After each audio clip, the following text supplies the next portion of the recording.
पिछले कुछ दिनों में लंका में बहुत कुछ घट गया था। ये राम अपनी सेना सहित समुद्र पार कर लंका के बाहरी भाग में पहुंच चुके थे।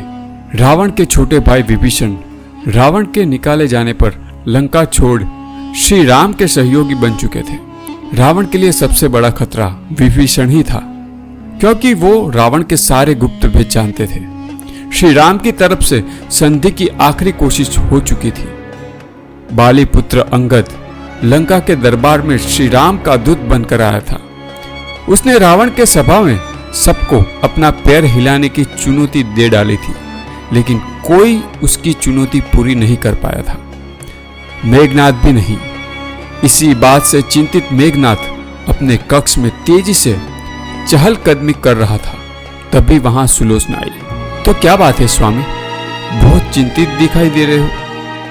हाँ सुलोचना, चिंतित तो हूं। मैंने अपने जीवन काल में अब तक हजारों युद्ध लड़े हैं, लेकिन अब जो युद्ध होने जा रहा है, मुझे ऐसा लगता है इसमें कुछ तो ऐसा रहस्य है जो मैं समझ नहीं पा रहा हूं, जो मेरे सामने होते हुए भी देख नहीं पा रहा हूं। मैं समझी नहीं आप क्या कहना चाहते हैं। आरंभ में चीजें जितनी सरल लग रही थी, अब धीरे धीरे जटिल होती जा रही है।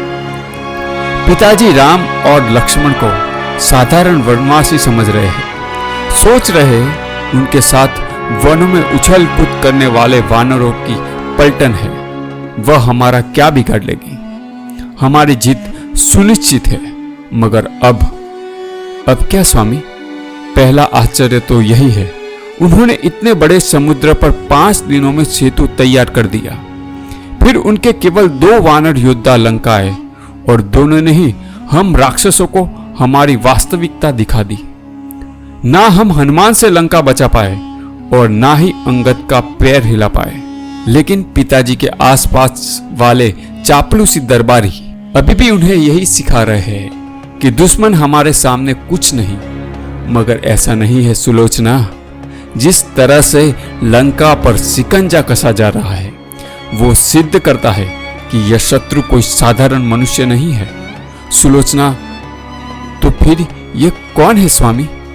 मुझे अभी पता नहीं सुलोचना, लेकिन मैं बहुत जल्द युद्ध भूमि में इस बात का पता कर लूंगा कि राम और लक्ष्मण आखिर है कौन। वे कोई भी हो स्वामी, लेकिन मैं एक बात जानती हूँ, देवी सीता पतिव्रता स्त्री है, जो निरंतर हम राक्षसों के अंत की प्रार्थना कर रही है। एक सती के तप में योद्धा के बल से भी ज्यादा शक्ति होती है। स्वामी, मुझे यही डर लगता है, अगर मेरी प्रार्थना पर उनकी प्रार्थना भारी पड़ गई तो। इस विषय में मैं कुछ नहीं कह सकता। ऐसा नहीं हो सकता पिताजी देवी सीता को उनके पति को वापस कर दे।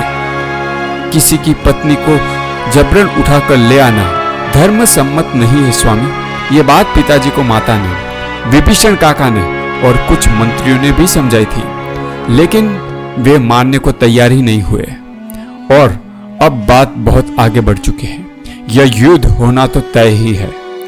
सोचना तो यह सही है, क्या गलत, यह सोचने की बजाय इस समय मेरी पहली प्राथमिकता यही है, शत्रुओं का जल्द से जल्द विनाश कर लंका को सुरक्षित करूं।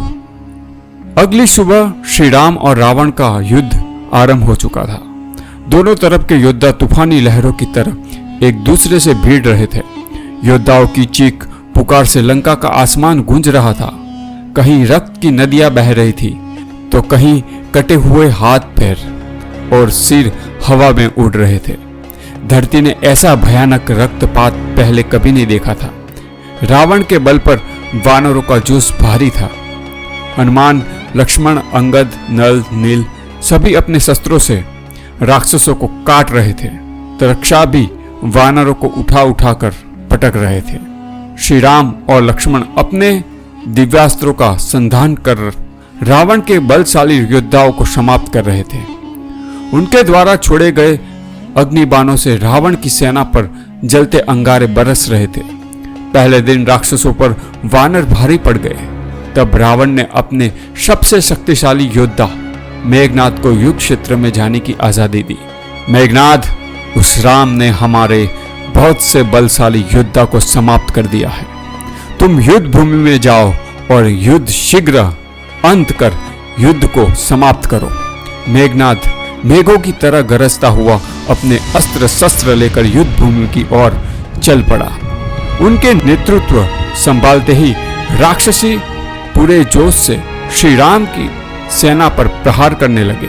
मेघनाद युद्ध और कौशल के साथ साथ अपनी मायावी शक्तियों का उपयोग करते हुए दुश्मनों पर टूट पड़ा।